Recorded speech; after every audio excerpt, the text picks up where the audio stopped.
Social democratic party of India SDPI ಪಕ್ಷದ 18ನೇ ಸಂಸ್ಥಾಪನಾ ದಿನಾಚರಣೆಯನ್ನ ಪುತ್ತೂರು ವಿಧಾನಸಭಾ ಕ್ಷೇತ್ರದಾದ್ಯಂತ ಅತ್ಯಂತ ವಿಜೃಂಭಣೆಯಿಂದ ಆಚರಿಸಲಾಯಿತು. ಈ ಸಂದರ್ಭದಲ್ಲಿ ಕ್ಷೇತ್ರದಾದ್ಯಂತ ವಿವಿಧೆಡೆ ಧ್ವಜಾರೋಹಣ ನೆರವೇರಿಸಲಾಯಿತು ಹಾಗೂ ಸಲ್ಮಾರದಲ್ಲಿ ಕ್ರೀಡಾಕೂಟವನ್ನು ಕೂಡ ಆಯೋಜಿಸಲಾಗಿತ್ತು. ಕ್ಷೇತ್ರದ ವಿವಿಧ ಬ್ರಾಂಚ್ ಮತ್ತು ಬ್ಲಾಕ್ ಮಟ್ಟದಲ್ಲಿ ಪಕ್ಷದ ಧ್ವಜವನ್ನ ಹಾರಿಸಲಾಯಿತು. ಆಯಾ ಸಮಿತಿಗಳ ಅಧ್ಯಕ್ಷರು ಧ್ವಜಾರೋಹಣವನ್ನ ನೆರವೇರಿಸಿದ್ರು.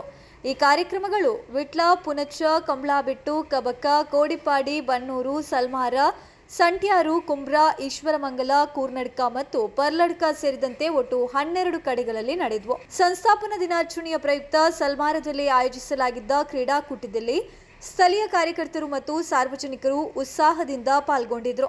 ಈ ಕಾರ್ಯಕ್ರಮಗಳಲ್ಲಿ ವಿಧಾನಸಭಾ ಕ್ಷೇತ್ರ ಸಮಿತಿ, ನಗರ ಸಮಿತಿ, ಬ್ಲಾಕ್ ಹಾಗೂ ಬ್ರಾಂಚ್ ಸಮಿತಿಗಳ ಪದಾಧಿಕಾರಿಗಳು ಮತ್ತು ಅಪಾರ ಸಂಖ್ಯೆಯ ಕಾರ್ಯಕರ್ತರು ಉಪಸ್ಥಿತರಿದ್ದು ಸಂಭ್ರಮವನ್ನ ಹಂಚಿಕೊಂಡರು.